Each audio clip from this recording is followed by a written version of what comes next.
Скандальное задержание в Нижнем Новгороде. Там по подозрению в осквернении могилы. Речь идет о целой серии, насчитывающей десятки эпизодов. Обвиняемого Москвина удалось в результате долгой разработки. In 1979, a 13-year-old Russian boy was returning home from school, and as this boy was walking, he stopped to look at a group of people who were slowly walking down the street in groups. Notably, he noticed they all had serious looks on their faces and carrying what he made out to be a coffin. It would turn out that this group of people were in a funeral procession and were on their way to the cemetery to bury an 11-year-old girl whom had lost her life from accidental electrocution whilst she was having a bath. The little boy was so mesmerized by the group of people who slowly made their way through the streets, carrying the body of this dead girl. But as this group walked closer to this young boy, for some strange reasons, some of the mourners, whom were mostly men in black suits, would separate from the crowd during the procession, drag the little boy to the girl's coffin, opened it, and the mother of the dead girl demanded that the little boy kisses the corpse on the way to the grave. The little boy, being as obedient as he was, even though he was visibly frightened, just bent down and proceeded to kiss the waxy head of the little girl's lifeless body over and over and over again. Why this first kiss and the bizarre act of bonding the two young children, with one being dead and another being alive, seemed awkward for some of those in attendance during the procession. Most would proceed with the procession like nothing happened. And although this bizarre incident seemed like nothing to the rest of the crowd, little did any one of them knew that this act alone had made an indelible impression on the boy. The moment he had shared with the little girl whom he had not known in life had sparked something in him that would only grow in its intensity over the following years. Whatever their motives, those who had forced the little boy into kissing a corpse had unknowingly awakened in nightmare.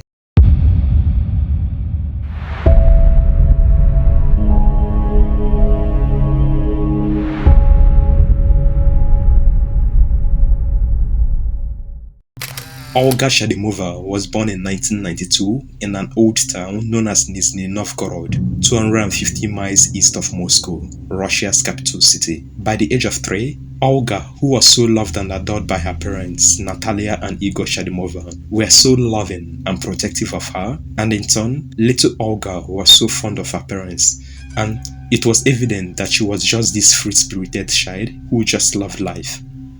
One of Olga's closest relatives, aside from her close family, was her grandmother, who lived a few meters away from their home in Nizhny Novgorod, and whom she also adored so much. On the 2nd of October 2002, when little Olga was just 10 years old, she had longed to see her grandmother, whom she hadn't seen for some time. And while she would usually go with her parents, the 10-year-old decided to go out on her own on that day, and even when told by her mother to avoid walking out the apartment due to fears of the unknown, Olga was like, "Mom, I'm big enough to make the few meters walk myself to see my grandmother." But her mother relented even after the persistent belief that she wouldn't lose her way and she would be careful. And while her parents later continued with the rest of their day, Olga would eventually leave home with her favorite green bag and blue umbrella, and this would be the first time in her life she had done so without someone close to accompany her. Unfortunately, this would prove to be a costly decision, as a drug addict who was awaiting in the lobby of her apartment block would follow the little girl as she walked and forced her back to the top floor of the apartment, robbed off her earrings, and before she could make an escape, she was cracked with a metal bar over the head and her life was taken on the spot. Despite searches for her body at various locations by the extremely panicked parents, close ones, friends and the authorities, her body was not found until 5 months later. Her decomposed body had been found wedged between pipes in the block's attic. The subsequent discovery devastated the parents when they got the news, and few days later, their little girl would be buried.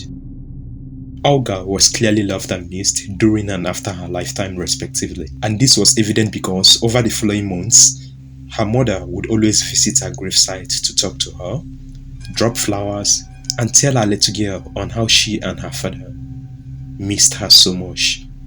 The regular grave visit never stopped, and Olga's parents, who were still in sorrows, would continue such grave visits. However, during one of such visits, Natasha and Igor began witnessing something unusual. They began to notice that someone seemed to be visiting her daughter's grave.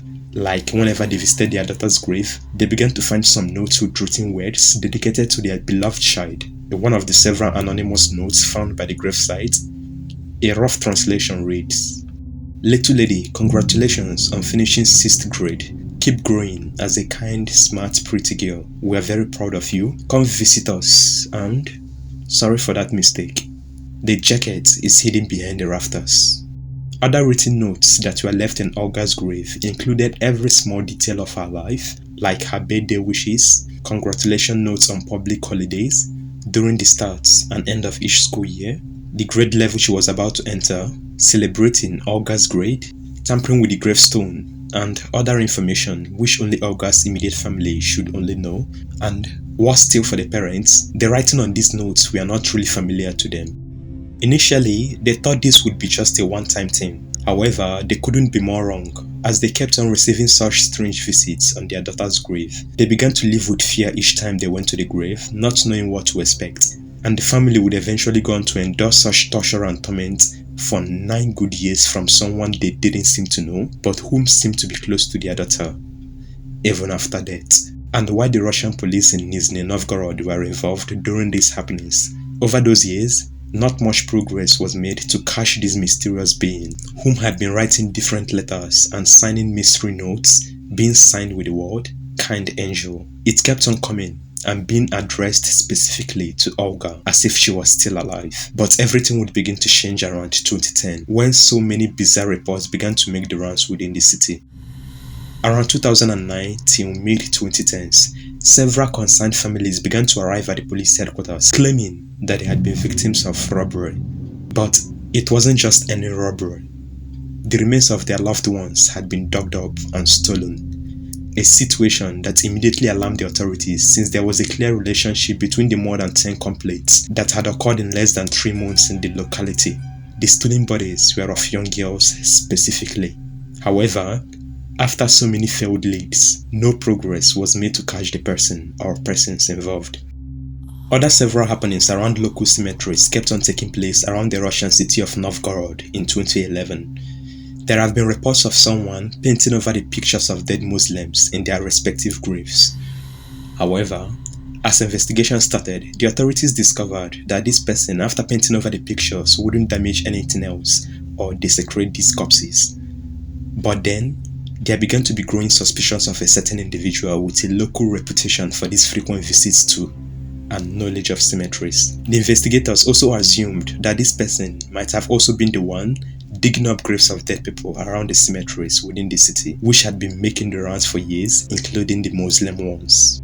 Although there was no evidence to back up this particular claim at the time, after days of consistent follow-up, investigators would receive a tip-off, and the next course of action was to search this person's apartment without his prior knowledge, the essence of which is to gather verifiable evidence against him, and this was exactly what was done. On the 2nd of December 2011, so over 9 years after Olga's death, 8 police officers would make their way to this man's apartment building, where some very shocking discoveries was made. And after this man was arrested following what was found, the story, especially his disturbing actions when it was released, was stranger than fiction and extremely creepy that it disturbed Russians and continues to be talked about till this present day.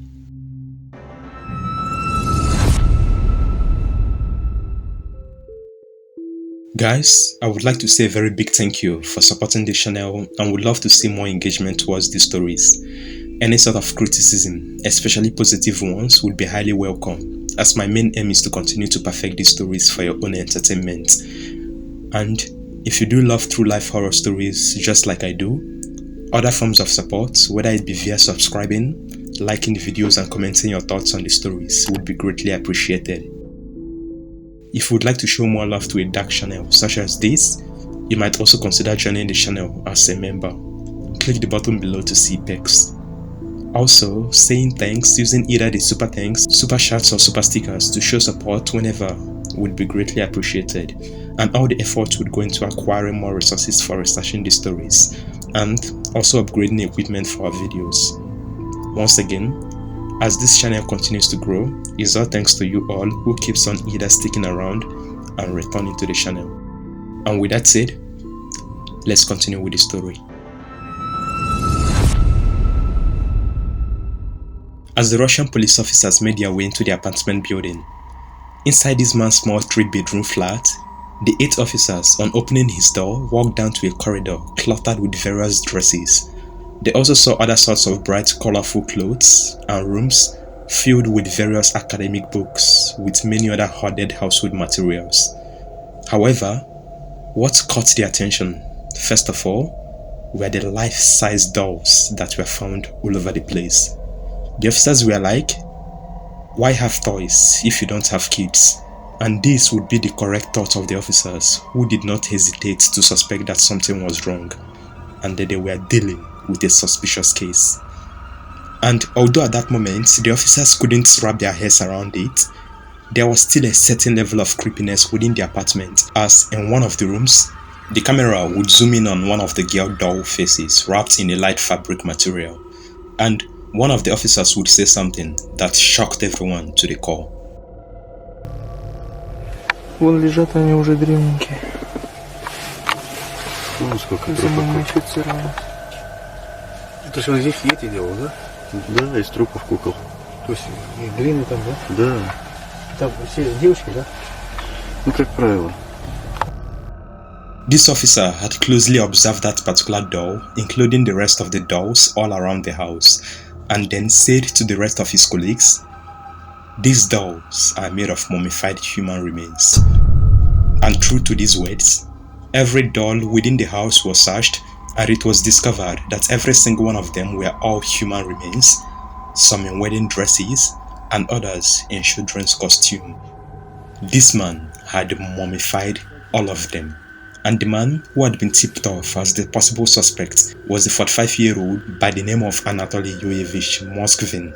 Anatoly would be detained immediately following this discovery, and he would be arrested and was to face charges of desecrating dead bodies and their burial sites, a crime punishable by up to 3 months in jail or a year of correctional labor in Russia.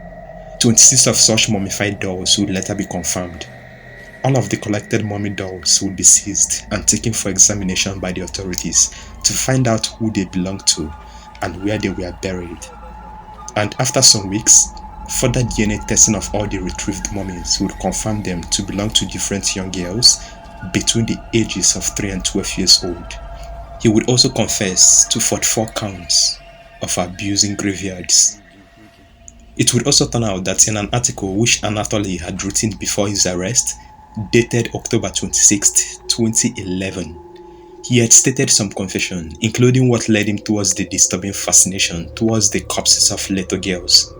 Reportedly, according to him, when he was younger, and one day while on the way home from school, a group of men in black suits had dragged him to the funeral of an 11-year-old girl, the girl whose name was Natasha Petrova. One of the men had pushed his face down to the girl's face and ordered him to kiss her, which he did. The mother of the deceased Natasha Petrova then placed a ring on his finger and a ring on the finger of her daughter. And it was this binding marriage, he believed, fueled his attraction to the dead bodies of such girls. He also stated that he believed that the strange marriage with Natasha led to lots of nightmares and spiritual visits he suffered as a child, but which later became useful as it made him believe in magic and ultimately his attraction to the dead. But whether this story was true or not, only Anatoly or people who actually witnessed and remembered such could actually tell. Even, that's beside the point, as his disturbing thoughts and violent outburst of emotion, which his parents would later say he went through after he eventually claimed he was essayed as a little boy by a man, went unchecked for more than 30 years. Born on the 1st of September 1966 and having lived in Nizhny his entire life as an only child, he was that young schoolboy whom after that bizarre encounter soon began to wander through cemeteries and sometimes would walk around these graveyards with his own parents, even later blaming his parents for such walks, which further fueled his morbid curiosity and actions since he was younger. It was also believed that he had a difficult time engaging with children his own age, so spent most of his time himself reading.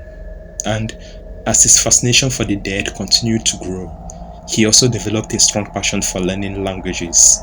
In fact, some who knew him also regarded him as a genius, and with his main areas of academic interest being Celtic history and folklore, a culture whose mythology often blurs the line between life and death, as well as being a high achiever in areas of languages and linguistics. He also went as far as having knowledge of 13 different languages, although not too competent in some, but which made him well known in academic circles before and after graduating from the Moscow State University.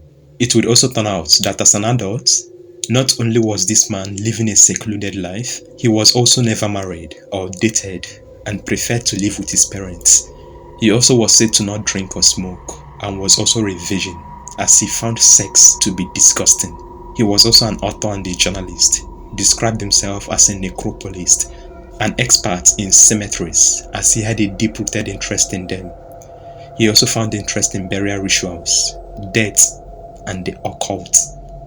It was also said he kept a personal library of over 60,000 books and documents on rituals and rites related to this occult, as well as having a several big collection of life-sized artificial dolls, which even though he was a loner, seemed kind of weird for a full-grown-ass man.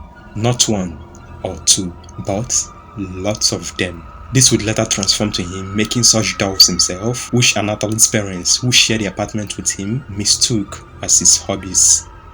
It was after the parents visited him following their return from their yearly summer vacation and other frequent holidays which gave Anatoly the time to prowl and steal from graves, would this macabre obsession with mummified dolls be discovered by the parents and eventually reported to the police. It was also found out that his morbid fascination for the mummies was also not motivated by twisted sexual desires, and that over a 2-year period, Anatoly, whose love for roaming long distances and studying as many as 752 cemeteries as he claimed, would even sleep in some of them. He also revealed spending the night in unusual locations during his travels, and sometimes in a coffin ahead of a deceased person's funeral. He also compiled up-to-date information about the lives of the girls he had dug up, printed off instructions on a computer on how to produce dolls from humans' remains. Between 2005 and 2007, he began collecting more bodies whenever he had to walk far distances to count dead bodies as part of his job. Sometimes, at his own free time, he would stalk local cemeteries waiting for child funerals. Specifically, the children had to be certain ages, sizes, and not be disfigured. He would also wait until the evening following the funeral, sneak into the cemetery, and exhume the body by hand. He would then take the bodies home, clean and prepare the bodies for mummification and glazing. He would pose them in each room within his apartment in various ways, regularly dress them in stockings, knee-length boots, and dresses which he hand-sewed himself, even making one of the dolls look like a teddy bear and stuffing other decayed corpses with rags.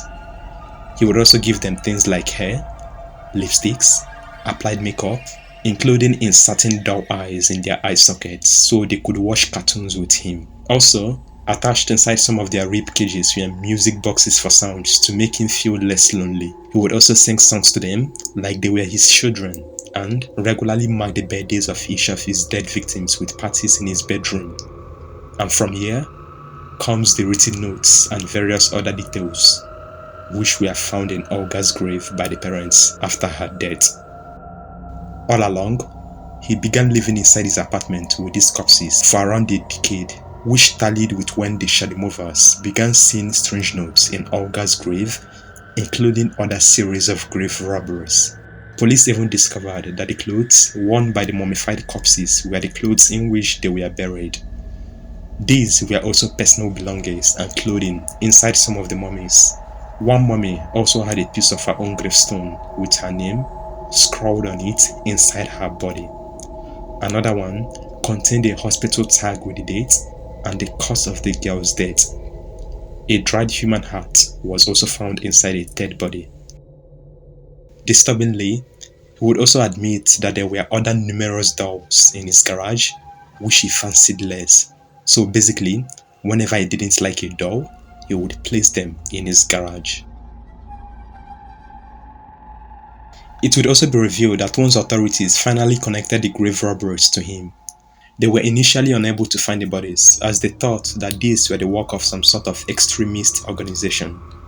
But little did they know that the bodies were all around them the whole time, as the services of Anatoly, who was an expert in cemeteries, was employed to help facilitate the case at the time.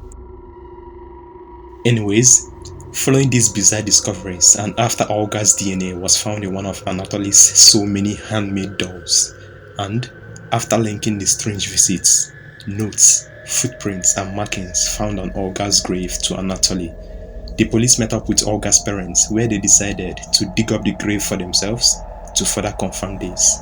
On the 5th of October 2012, so over 10 years after Olga's burial, her grave was dug up, and on reaching 6 feet below, the authorities would immediately come to a stop.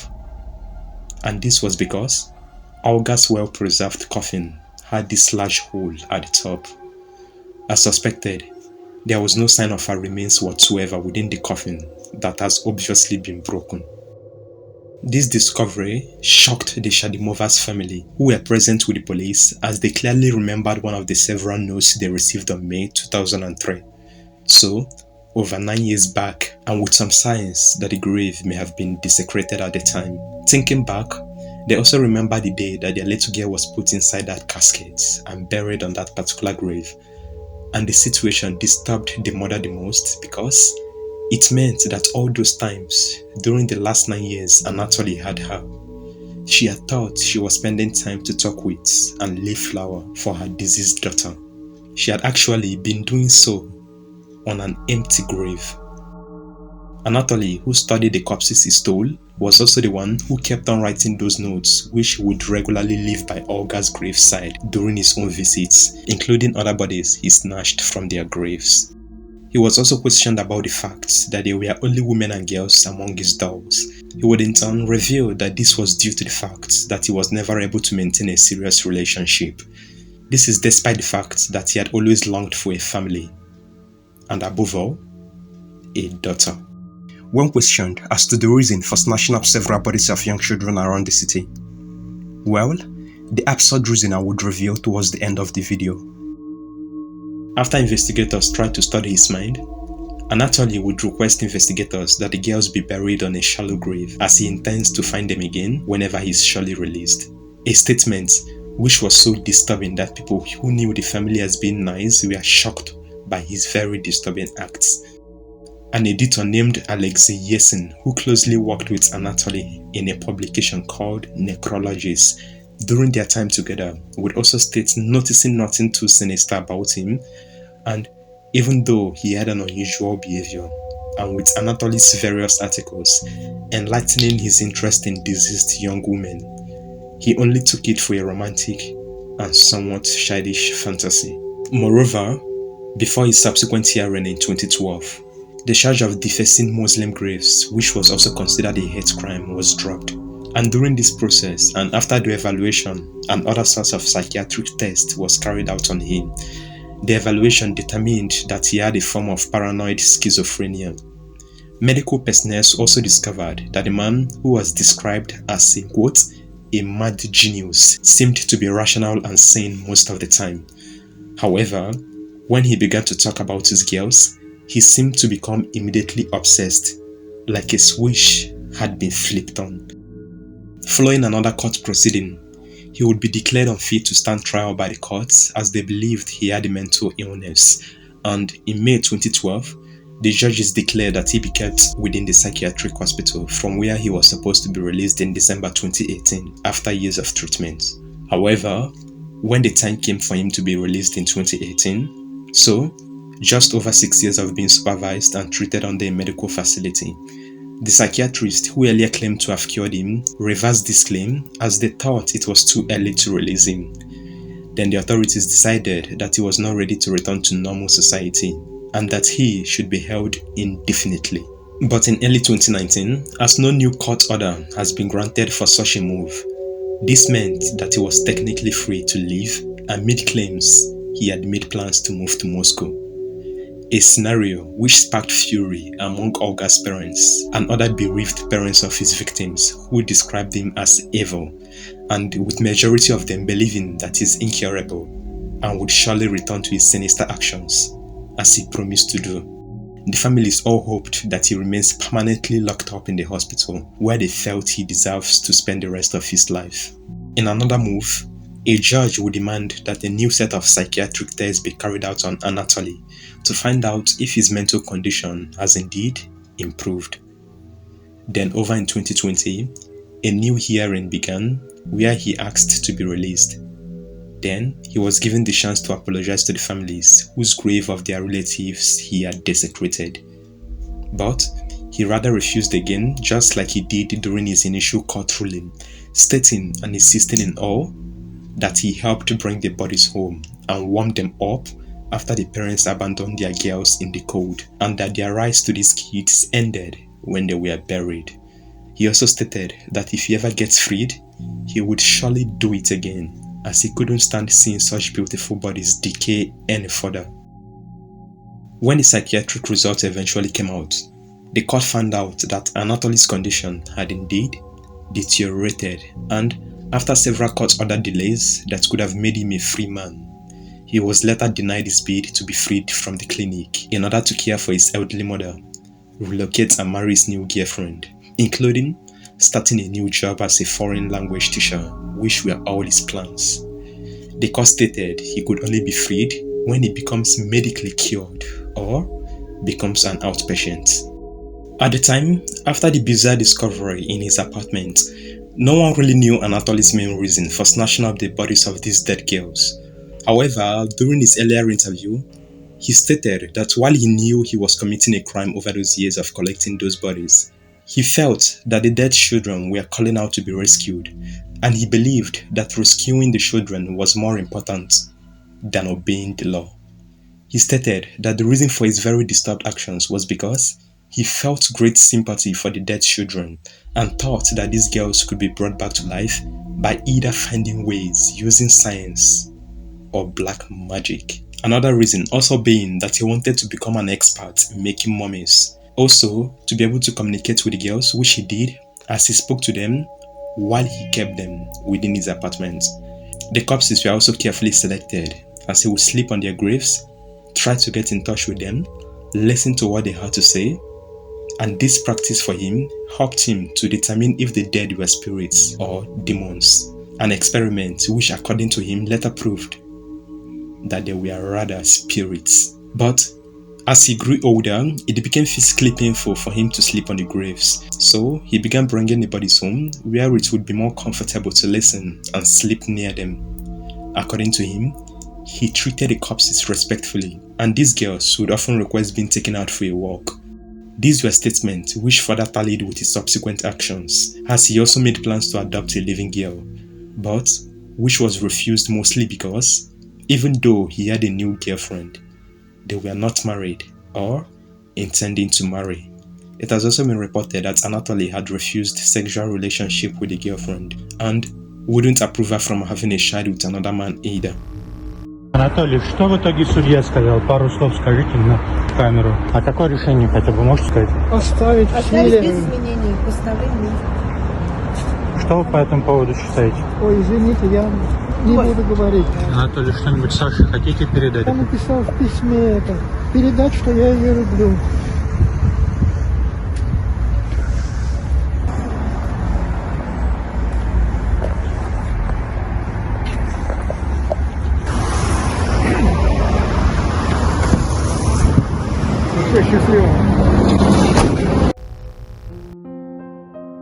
Although 26 dead bodies were only discovered from Anatoly's apartment, till today, it is still believed that he desecrated as many as 150 graves due to many other findings, such as photographs and metal nameplates removed from various gravestones, as well as instructions for making doors and maps of cemeteries in the region, though none of this other evidence was conclusively connected to any of the bodies found in his apartment. But the several shoes found in his flat matched footprints found in the local cemeteries.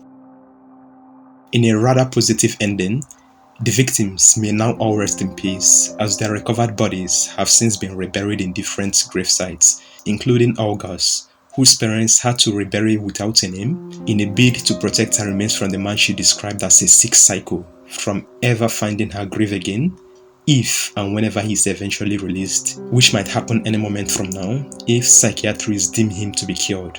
A scenario which Natalia would highly not welcome, as she stated that it brought fear, terror, and panic into her life. For now, Anatoly remains subjected to annual checks in the psychiatric clinic, and the victims all hope he remains there forever. Natalia and Igor, who had to separate for 14 months due to the unbearable sorrows and the different ways they all wanted to handle their grief following Olga's death, would later rekindle their relationship and would later give birth to another boy, who they later stated gave them a new life. They, together with other families and the victims, remain the focus in this story, and we hope they have since found the peace they really deserve.